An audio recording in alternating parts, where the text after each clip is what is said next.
future will bring, no man can say. But one fact is certain. Mankind stands at the crucial crossroads of history, the threshold of a new era, the atomic age. For the people of the U.S., skilled in the uses of science and technology, the atomic age is profoundly significant.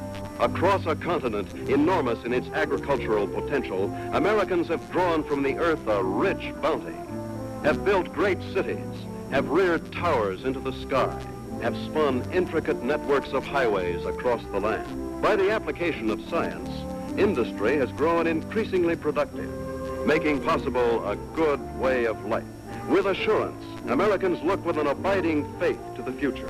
For many, citizen and scientist alike, atomic energy means the promise of a more abundant life. But for many another, the atom is a threat, an evil promise, the paralyzing panic of our time.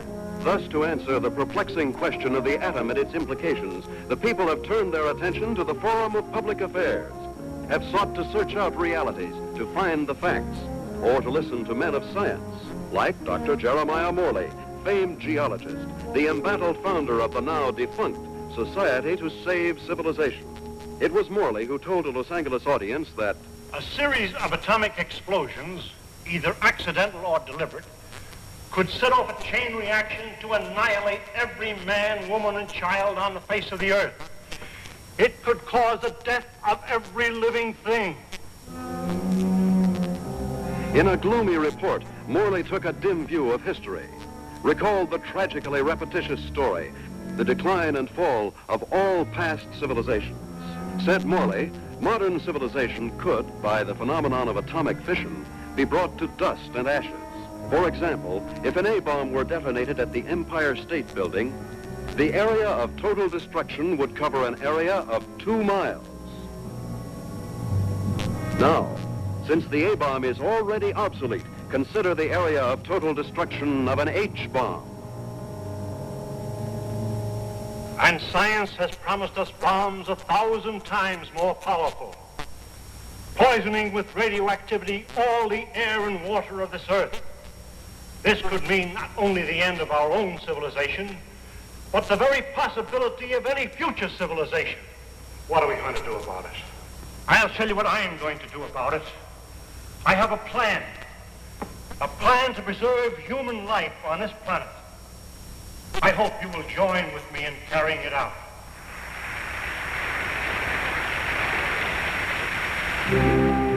The response to Dr. Morley's appeal was immediate and enthusiastic. The Society to Save Civilization was set up. To its headquarters flocked amateur do-gooders and professional scientists. From them, Morley chose a staff of experts. Dr. Max A. Bauer, eminent geophysicist, ousted by Hitler from the University of Munich in 1933. Dr. James Paxton, metallurgical engineer, twice winner of the McKenna Scientific Award. Joan Lindsay, medical doctor and ardent feminist, who, for her research in biochemistry, was named winner of the annual award by the American Confederation of Women Scientists. Dr. George Coleman, authority on soil conservation. And Andrew Ostengard, sandhog, explosives expert, Marine veteran of World War II. It was this team, qualified each in his own way, that helped set in motion Morley's audacious project, a daringly planned program, which he took 3 months later to the board of directors of the Carlyle Foundation. And so my colleagues and I believe that humanity can escape annihilation, can find a temporary haven, a promise of hope that, come what may, life can be sustained deep within the earth itself. Far below the surface, we shall seek a natural, a geological shelter. We have a team ready for the effort. All we lack are funds. Can we get them from your foundation? Dr. Morley, I believe it would expedite matters if I were to ask the questions. We're laymen, you know. First of all, isn't the inside of the earth solid? The interior of the earth is made up of vast caverns and air pockets, joined by natural avenues leading from the surface. Natural avenues? Funnels and fissures. Such a fissure lies within the world's largest extinct volcano at Mount Nelly. That is where we intend to start our journey. Well, these funnels, how far down do they go? Hundreds of miles, perhaps thousands, to the very core of the Earth. But isn't the inside of the Earth, the very core, a molten, fiery mass? To the contrary. The latest body of theory holds that the inside of a sphere, such as the Earth, is cooler than the temperature at its surface. And how would you traverse these thousands of miles? Dr. Coleman, the perspective drawings, please. This is a cyclotram. A what? It's an amphibious conveyance based on the principles of an ovoidal atmosphere. A what? Like a submarine, with the mobility of a tractor. Its head contains a burrowing device, and its walls can withstand extremes of temperature and pressure. But even with the cyclotram or the atmosphere or the whatnot, how do you know you'll be successful in finding this underground haven? We don't know, but we must try. There is no other alternative, no other course, no other hope of keeping the spark of life alive. And the cost?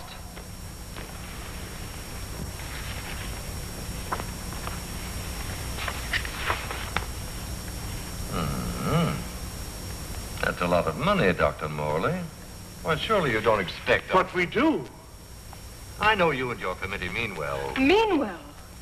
Next you'll be calling us starry-eyed idealists. Dr. Lindsay, you're out of order. The whole world is out of order.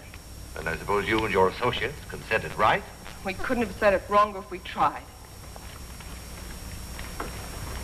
The appropriation was denied. To carry on his work, Dr. Morley issued repeated appeals to the members of the organization. It failed. And so, last week, the Society to Save Civilization was itself extinct.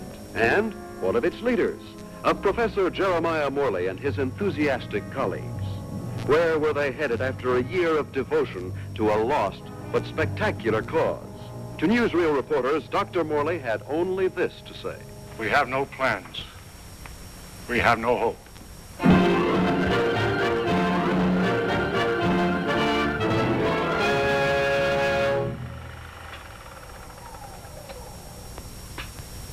Better stand by, Frank. We may want to run that again. Well, gentlemen, what do you think? It's like asking a man what he thinks of his own obituary. I thought you'd like to see it before its release in case you had any objections. Now he thinks of our objections. You've been crucifying us for a year, Mr. Thompson, in the newspapers you edit, the magazines you publish, and the syndicates you control. And now this newsreel. Just a minute, gentlemen. You seem to have me confused with my father. He dictates the policies of our publications. Like father, like son.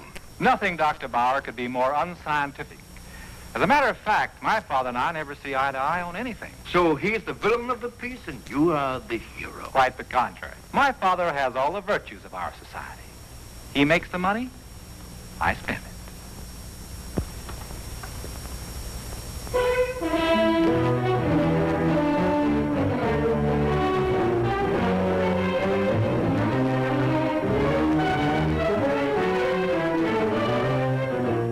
Plans for the expedition are being completed ahead of schedule.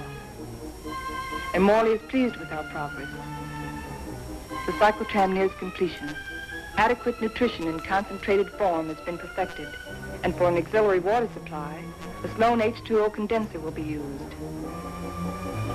By the study of our laboratory animals in a new environment, we expect to gather important scientific data. At last, the cyclotram is ready to be loaded aboard the SS Aurora.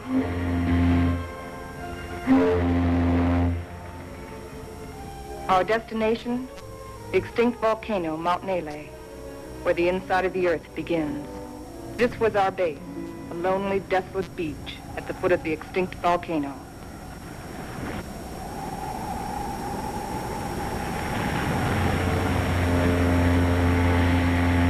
Well, let's go.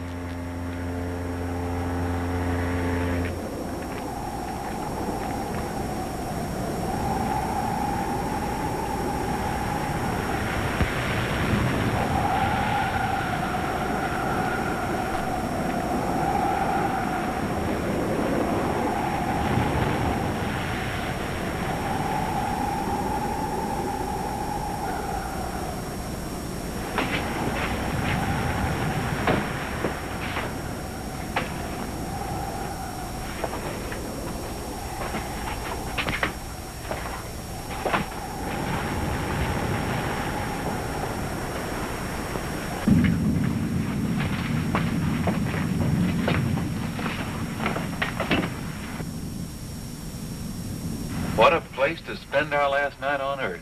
You sound like we'll all be dead in the morning. That's a possibility if we stay here.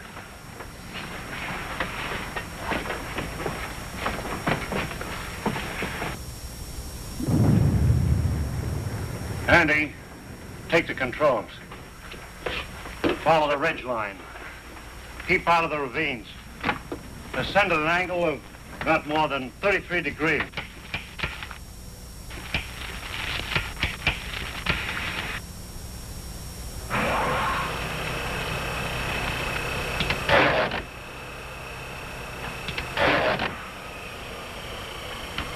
Something's wrong.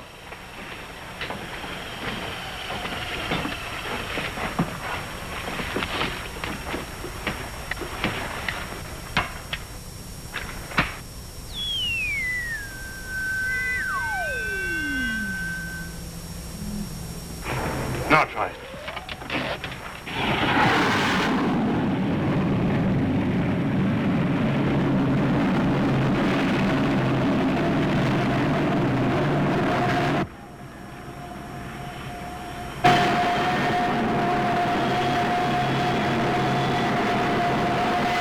Sustain 2,000 RPM. And follow our chart plan, R4. Check.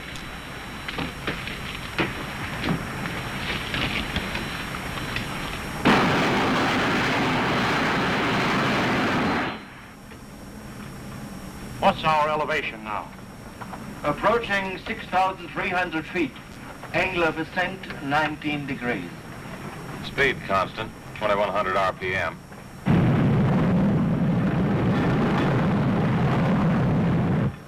I wonder how long this iron lung is going to hold up. You can still beg out. Ah, you can't get rid of me so easily. Give me a reading on the forward rotational unit. We're up to 9,000, climbing at 24 mph.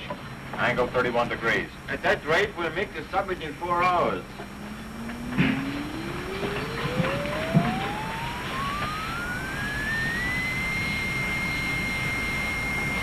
Dr. Muller, we are meeting some unstable isotopes. Increase the lateral unit to 12,000. Say, this is getting rough.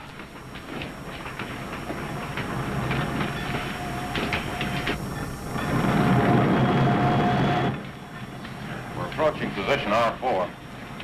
Our computations show an error of less than plus 0.14. Good. We'll reach the summit in 30 minutes.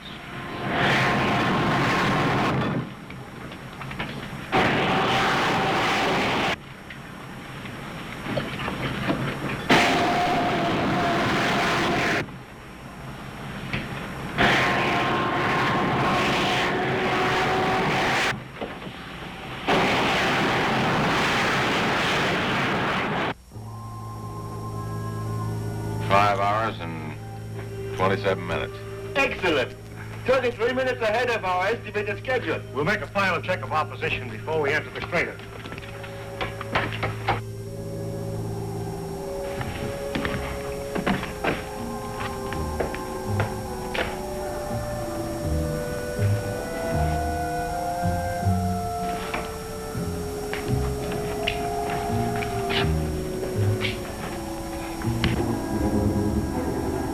Sure glad the professor picked this volcano for our expedition.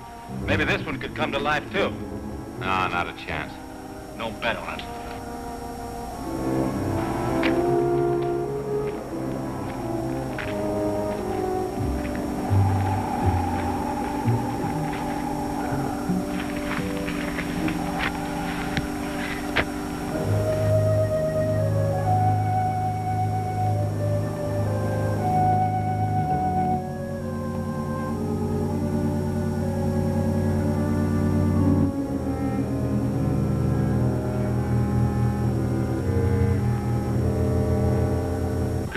There's no reason for us to wait till dawn. We'll proceed into the crater now.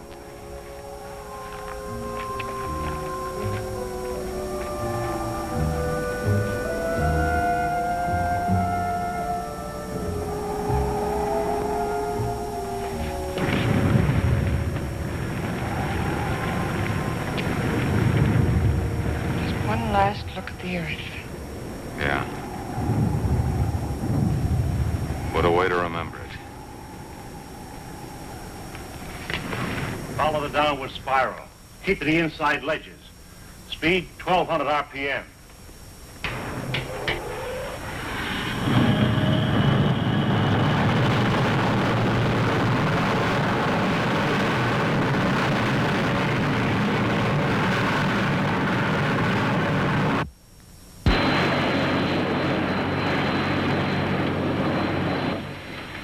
Brother, it's really black out there.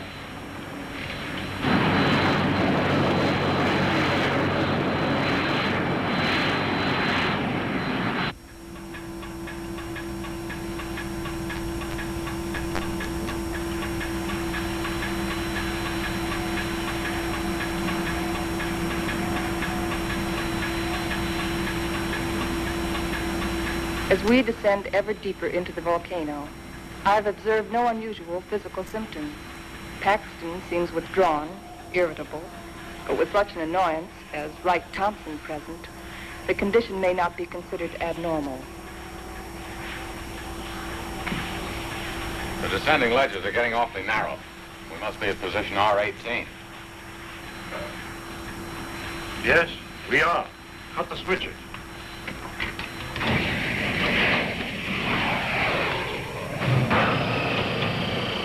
We'll be doing some hiking now.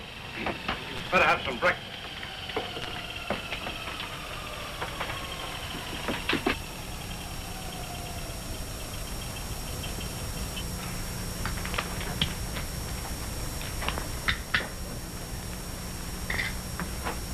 Rise and shine.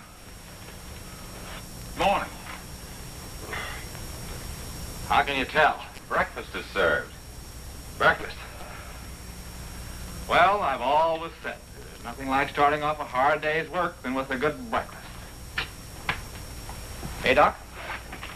How would you know? You don't like my kind of guy, do you? Not very much. But I'll make an exception of you. You I don't like a lot.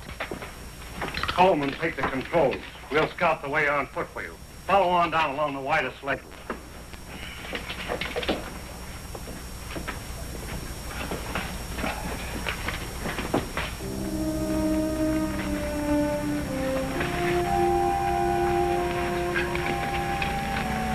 What's that, it's Susan? What's the matter? I don't like it.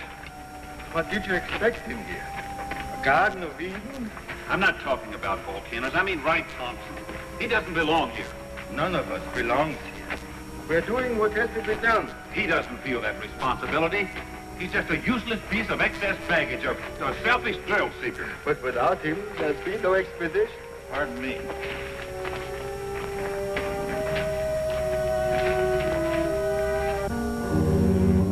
Kind of deep down there, isn't it?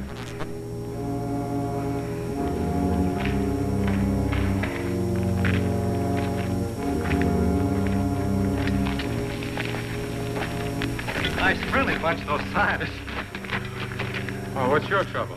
Oh, nothing, but don't they ever talk? Not unless they got something to say. That's the way it is with smart people. Maybe they're not so smart. Maybe they don't know what they're doing down here. Listen, Buster. Each one of them has taught us more colleges than you've flunked out of. So what are you doing down here among all those brains? I managed to make myself useful. It might be well if you did the same thing. Doing what? This.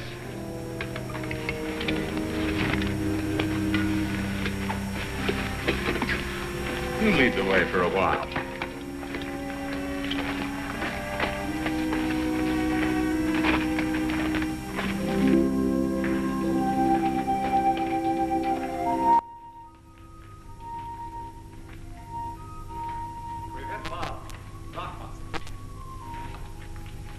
Hello, Coleman. Coleman, come in. Go ahead. We've reached the end of the channel. Establish our position. Our depth below mean sea level, 2.6 miles.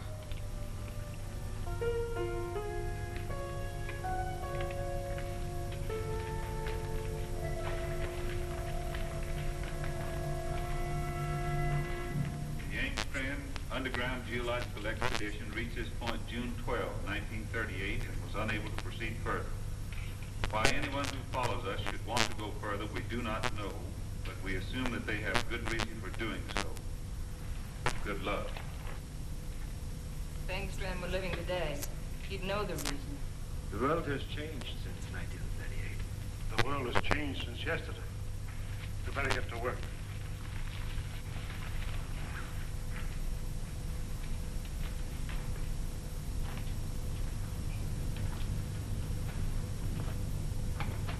Look! That's pressure from the other volcano. We'll have to work this side.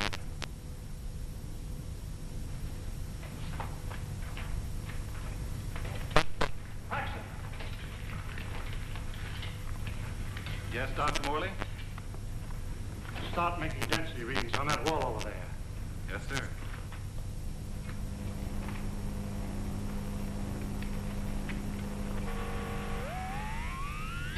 This is it.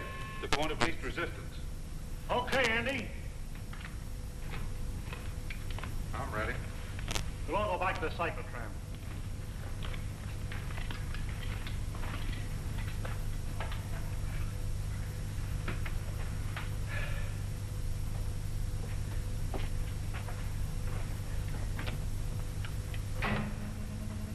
Fuses 1 and 2 set.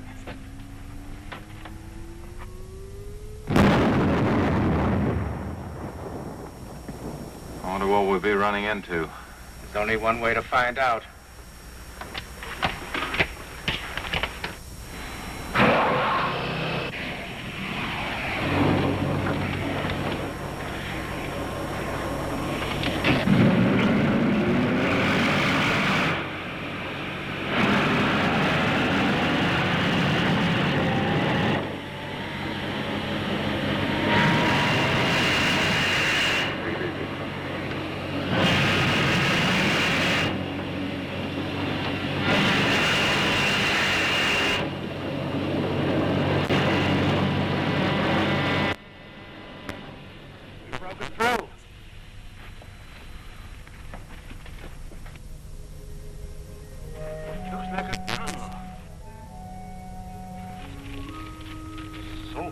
So good. Put on your gas masks just in case. Coleman, we'll set the pace. You follow along with the cyclotram.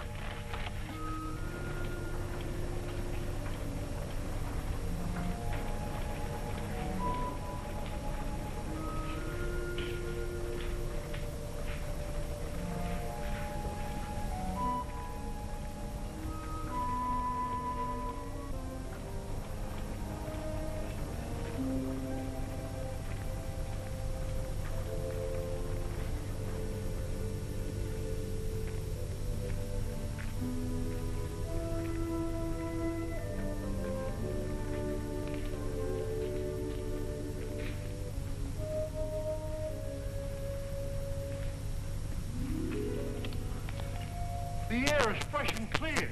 You can take your masks off. Pressure seems normal.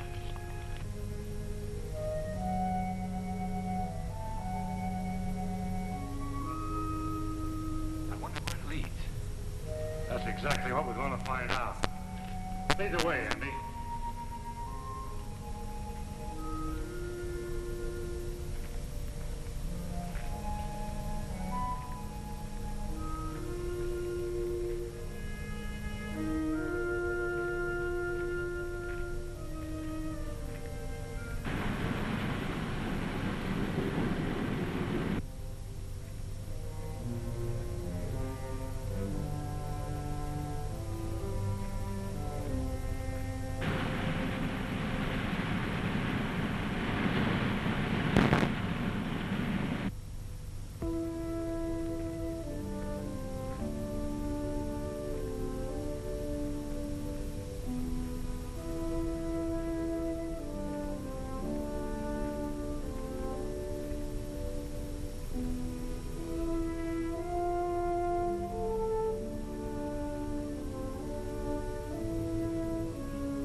above was covered with water. When the sea vanished, it left great limestone deposits behind. Was all this limestone? Yes. And then the water gathered in underground streams and carved out the soft limestone. Drop by drop, year by year, the water dissolved the stone. Each drop carried a tiny particle of sediment. That's what formed these columns. About an inch every 1,000 years. Well, how long did this whole process take? About 200 million years. Hello, Coleman. Coleman, bring up the tram. We'll proceed from here.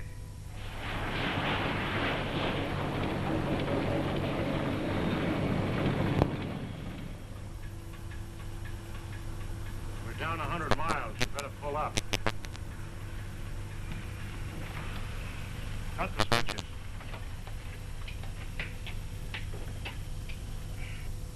It's funny. When we first got here, I felt a sort of exaltation.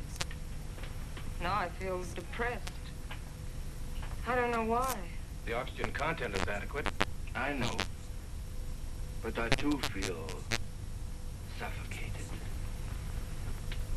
Maybe it's the unreality of this place. You know, once when I was working in the Holland Tunnel, I got cut off from my crew for 10 hours. I felt this way then.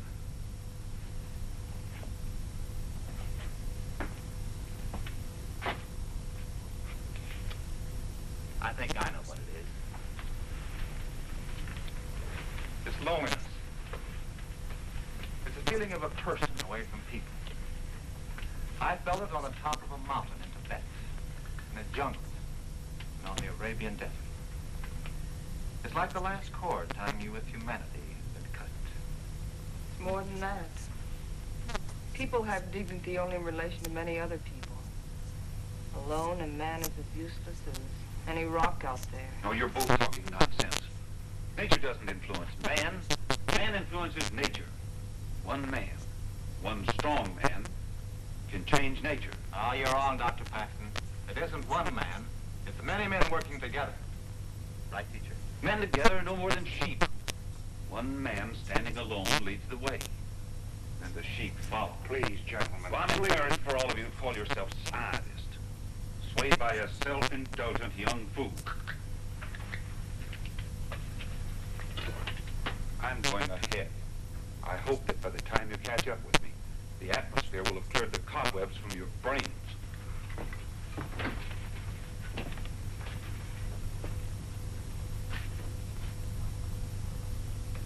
I'd better go with him. It isn't safe for a man to be alone down here. Ah, he's all right. He's the leader type. I'll go with them anyway. There wouldn't be leaders if there weren't sheep like me to be led.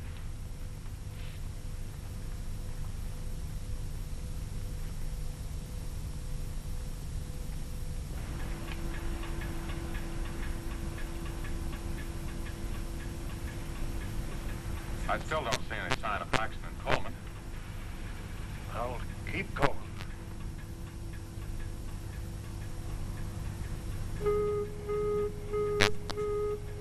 Gas! Gas! Paxton and Coleman. They forgot their gas mask.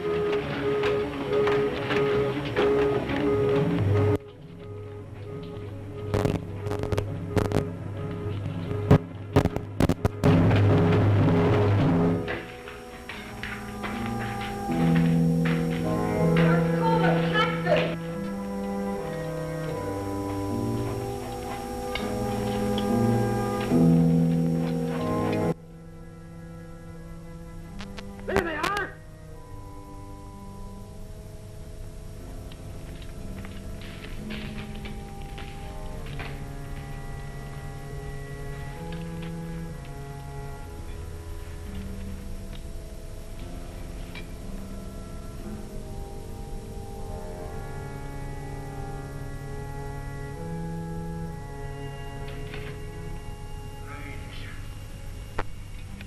Digging a grave 110 miles under the earth.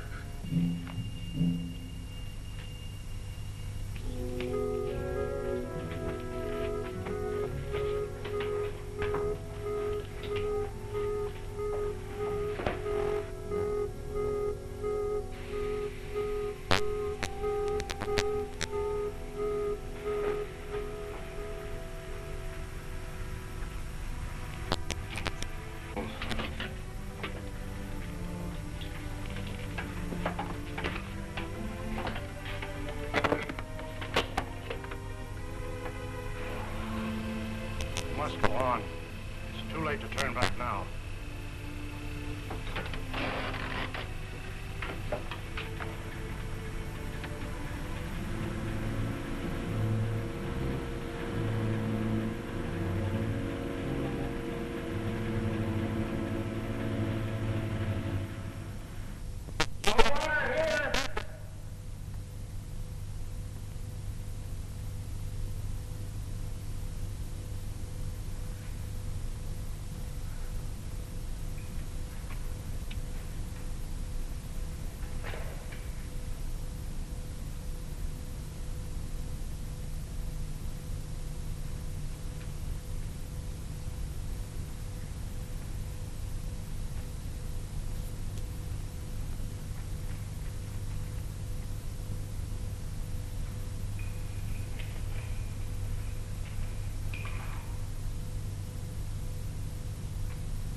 Thing like this is enough to drive a man stir crazy. It's no use. 240 miles inside the earth. Yeah, and no water.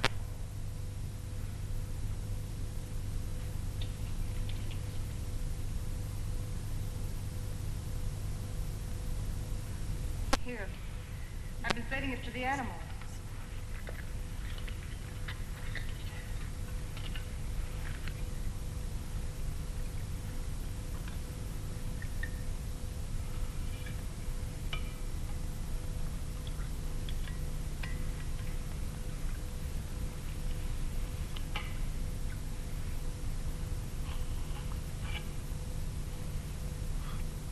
Go ahead.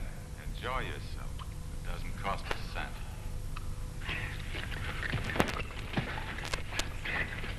Stop it! Andy! This is ridiculous. We have something larger at stake than your personal petty feuding. Now you two can come with us or stay here and kill each other. I'm going after the cyclotron. Never mind. I'll go get it.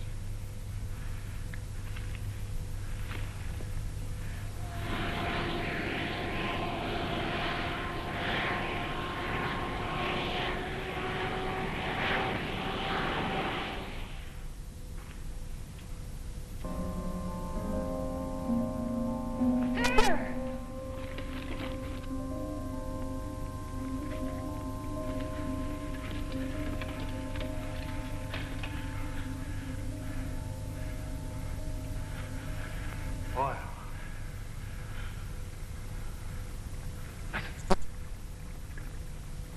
Sounds like running water. But where is it coming from? It's behind the door!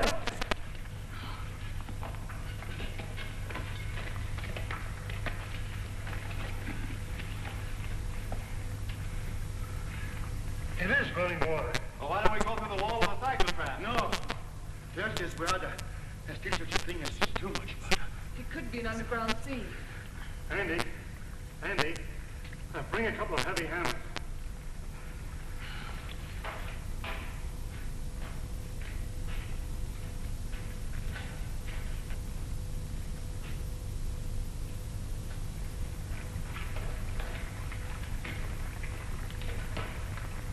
What's up, Professor? We think there's water behind that wall. Try breaking it in. Sure.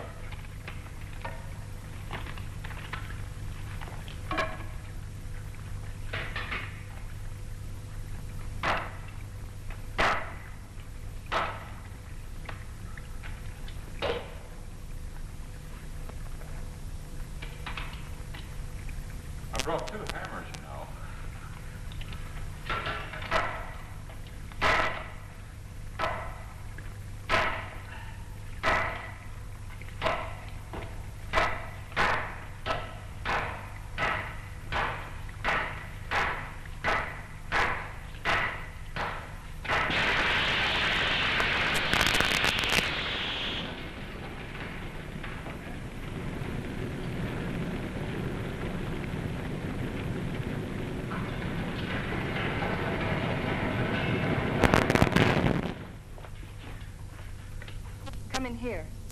care of that arm.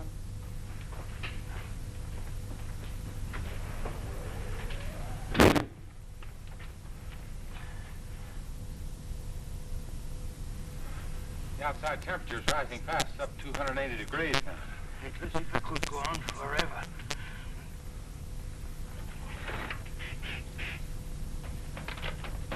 Hold it out there.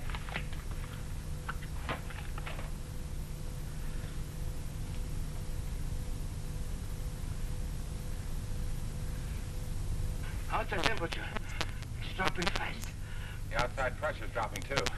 Good. Condensation will soon take place. There. You're a pretty good doctor at that. You're a pretty good patient at that. Thanks. Here, put this on.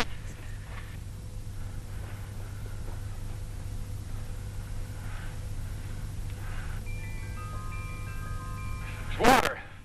Look. Look at it. It's water.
Joan, are you all right?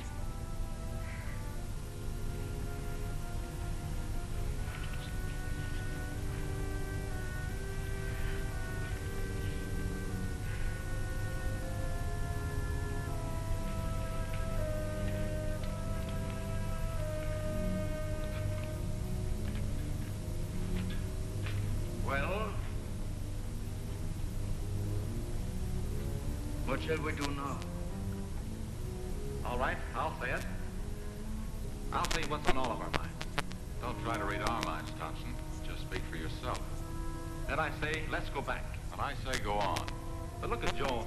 We've gotten nowhere. Deeper and deeper into nowhere. We've failed.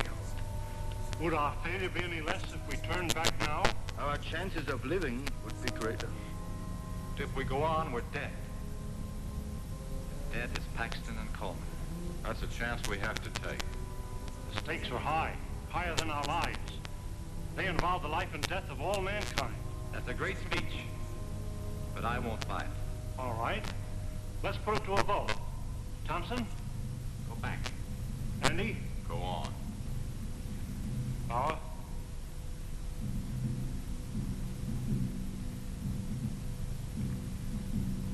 Go back. Go on. Seems to be a deadlock. I suppose none of us would like to reconsider?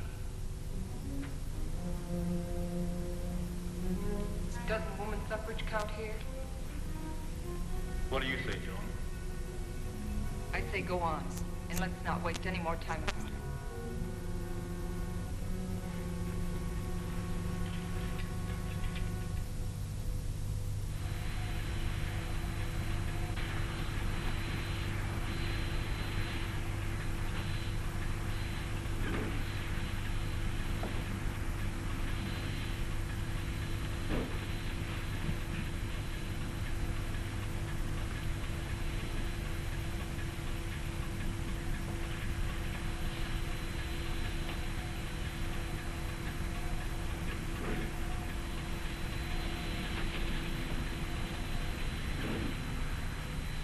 How are those burns coming along? Good as new.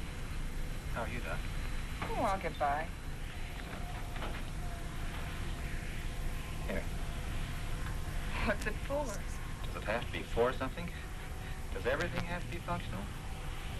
Good luck, Ray. Save my life in Tibet. Here, take it. Why give it to me?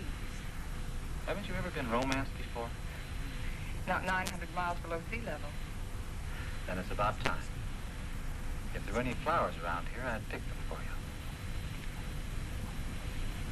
There's a highly scientific theory which states that if any man and any woman are cast away anywhere for any length of time, sooner or later they think they were in love.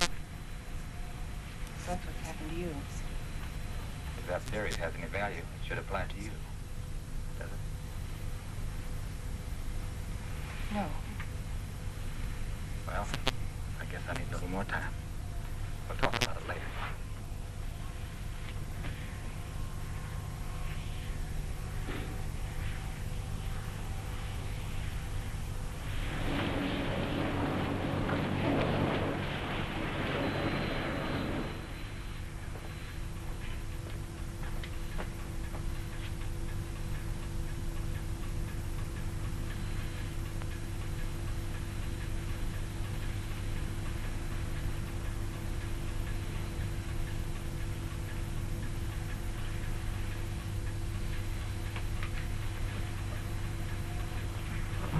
Hey, how about pulling this jalopy level for a minute? Just long enough for us to get out of these straitjackets and stretch.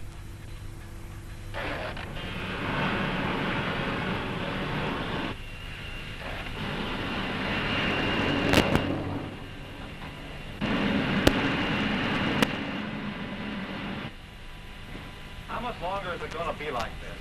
All right, what difference does it make? Well, if it's going to be like this the rest of the way, why go on? Why waste time? That shouldn't make any difference to you.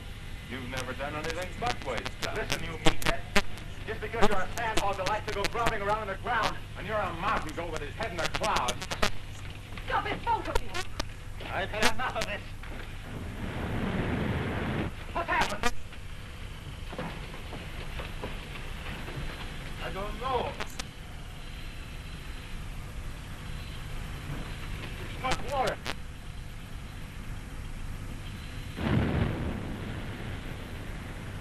We are out of it.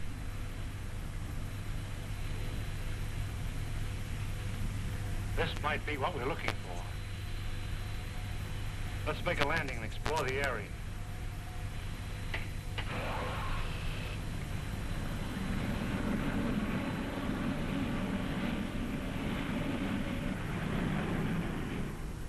It's got a high calcium content, but it's drinkable. Hey! Look what I found.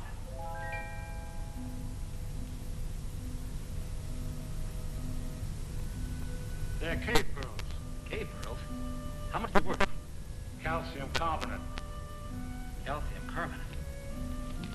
Well, how about this? Sulfate of lime. Plaster of Paris. Professor, you take the romance out of everything. Here you are, Doc. 2 souvenirs from Haiti. Vacation land of the underworld. Thank you. Back home, I'll be the envy of every kid on the block. I'm not so sure, Joe. Take a cave pearl into the sunlight, turns gray and ugly. And the flower? It'll crumble to dust. Hey, Professor, how about these fish? It's a rare species. They're edible, though. They have no eyes. I think I'll stick to pills. They lost their eyes 10 million years ago.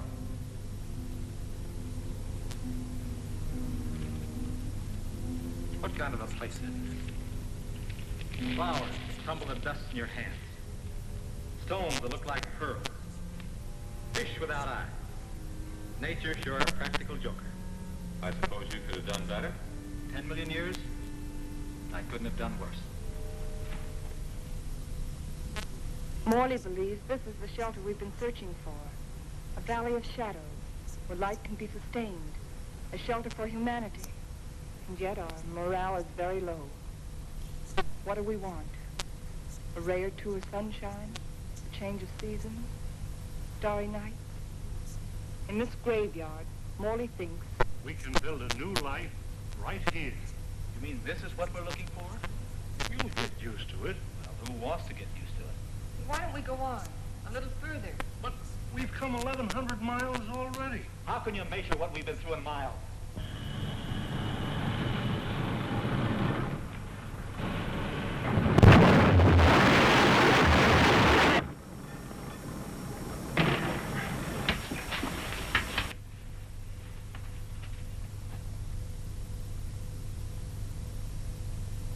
Well? Which way do we go?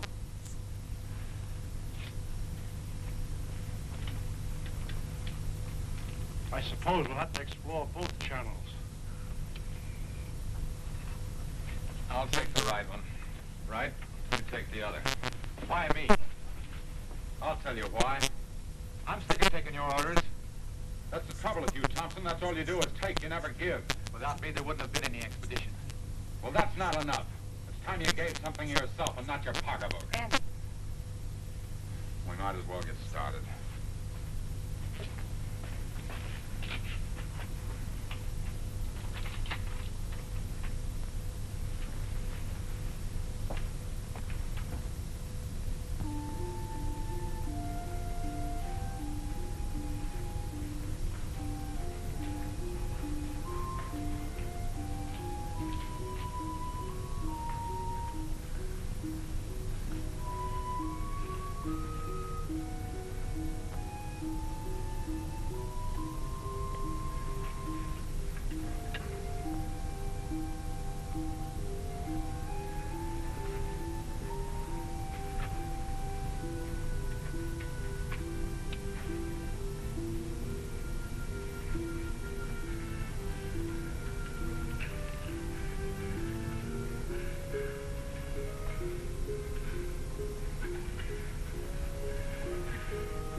you're supposed to be taking it easy. Try to get some rest.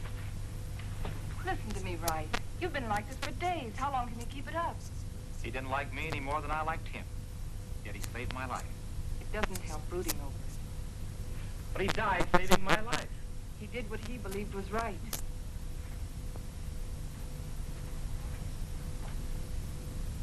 My trouble was, I never believed in anything.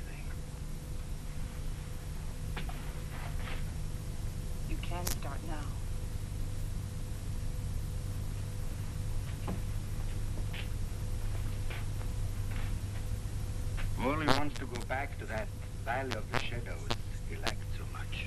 Well, it's better than this. But it isn't good enough. What do you want to do? I too want to go back. But all the way back. Now that Andy's dead. Now that Andy's dead, we've got to go on. We've got to, until we find what we're after. If we fail, then we can talk about going back.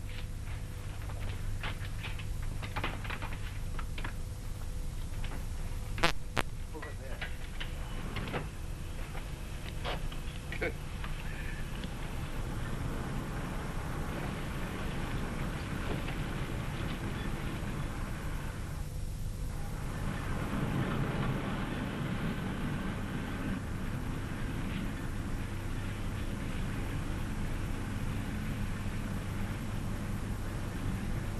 This must be a continuation of the other river. No, I think it's just a seepage plummet. Listen. What's that?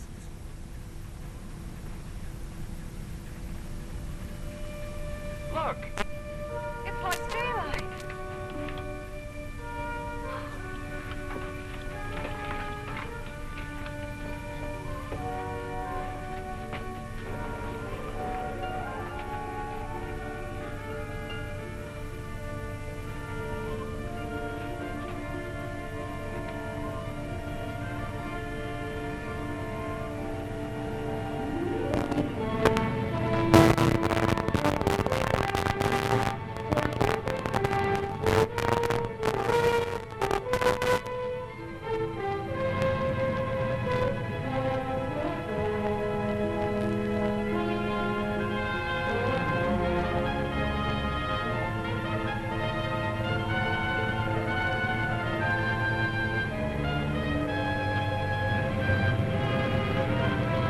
Like a dream after a terrible nightmare.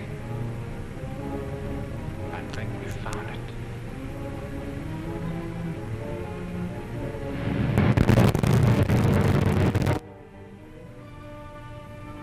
Promised land.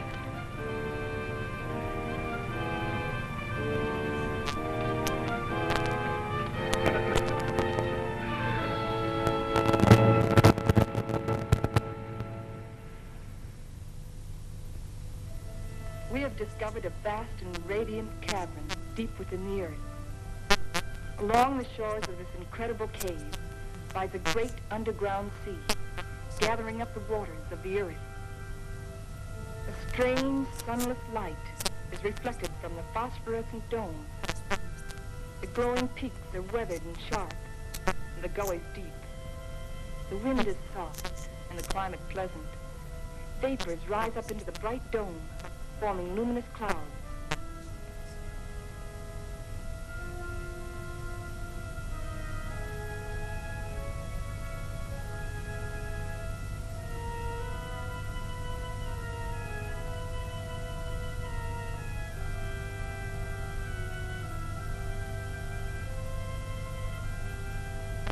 The area is rich in chemical resources. That means power and industry, according to Bauer. And Wright says a real estate boom is on.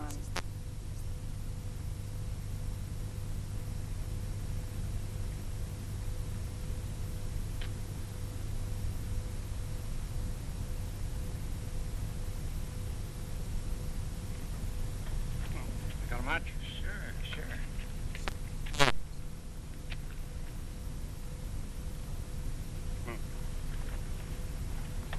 How you coming, Professor? Uh-huh. Still feeding those rabbits? They eat like pigs. Small wonder. They're expecting in a couple of weeks. All of the rabbits? No, silly, just the lady rabbit. Tell me more. Here, make yourself useful. Get some more water. Explorations and surveys of the surrounding area continue. Morley and Thompson have set out toward the southeast to investigate the land and its potentialities.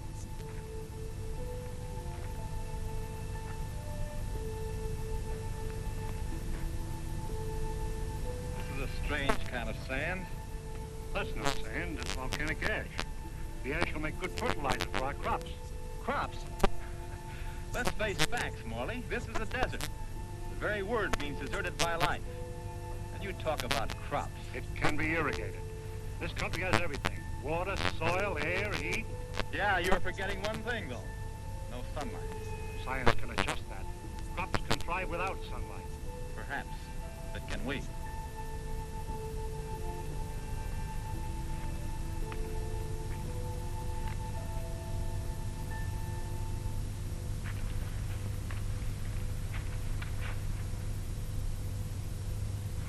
What sort of species is it? It's the fossil remains of a species of lungfish. He breathed by means of both lungs and gills. When he came out of the sea 400 million years ago, he was the ruler of the animal kingdom. With his lungs, he was a pioneer in a new way of life. How did they become extinct? Like some of us on Earth, they seem to hurry the process of extinction.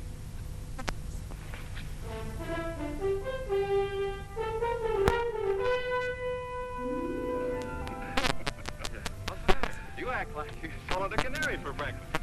This is the day, right? This is what day? Today, we're expecting the first litter of rabbits. Well, who's going to pass the cigars around? You apparently don't realize the importance of it. Oh, I'm sorry. By observing the rabbits, we've already learned that they respond to nature basically as we do, as any mammal does. And from their young born today, we can predict how our own young will respond in the new world. Dr. Morley, Bauer. Come on. You go ahead. I'll get plenty of hot water.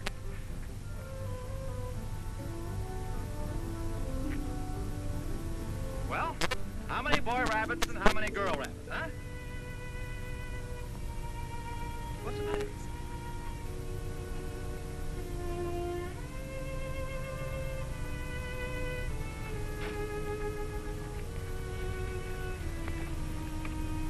Joan, what's the matter? They're dead. They're all born dead.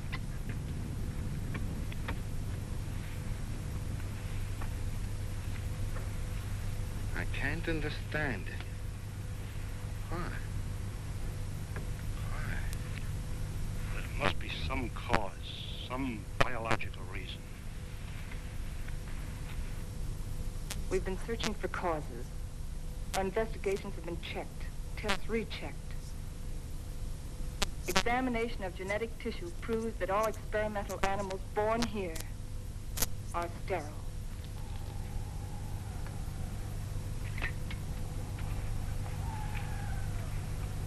You know what this means?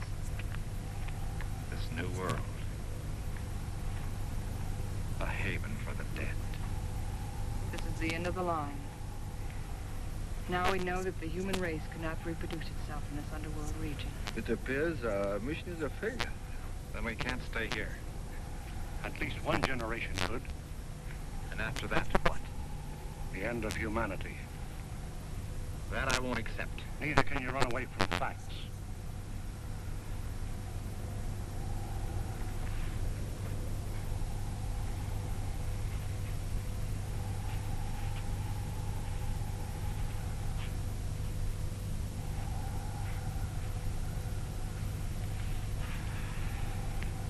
I've always run away.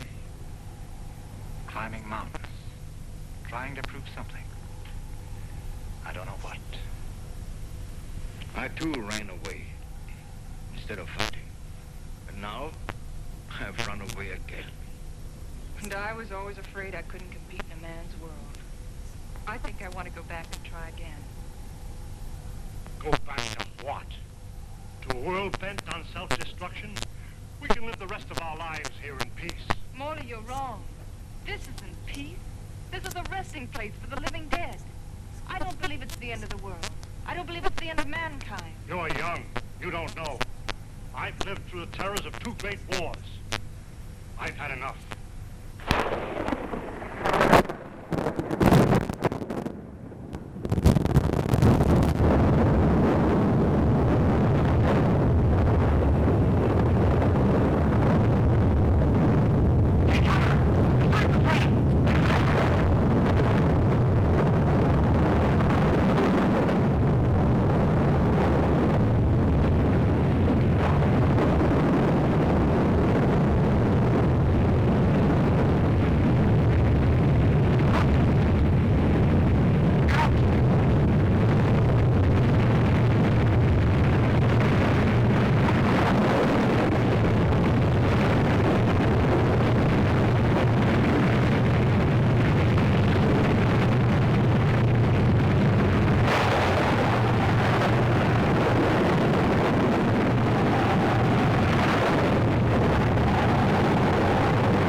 Take over.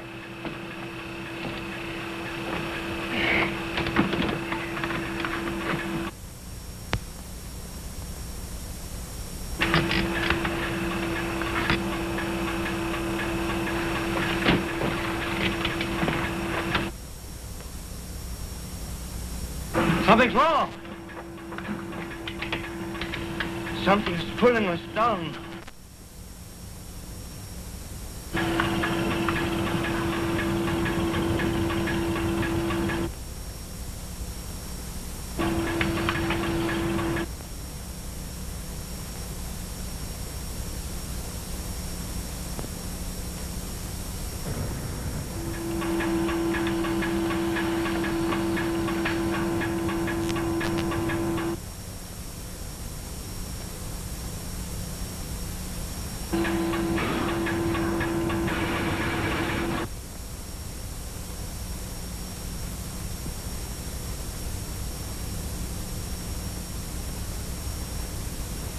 We are lost.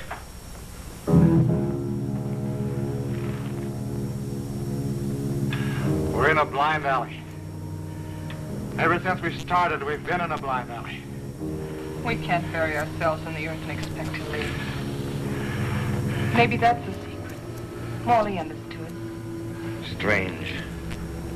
We didn't know it before. I used to be afraid of death. I was afraid of life.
Above the level of the underground sea.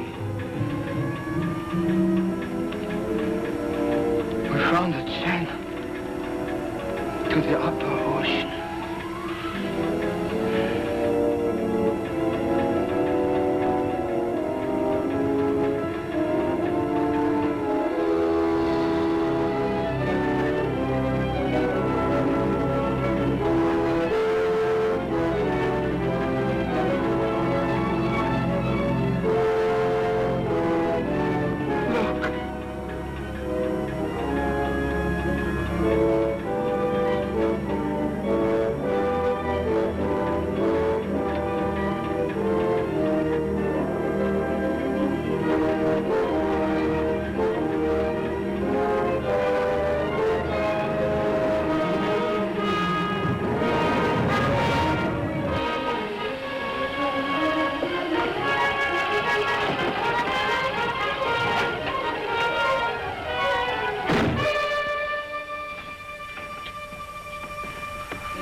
Is still in harmony.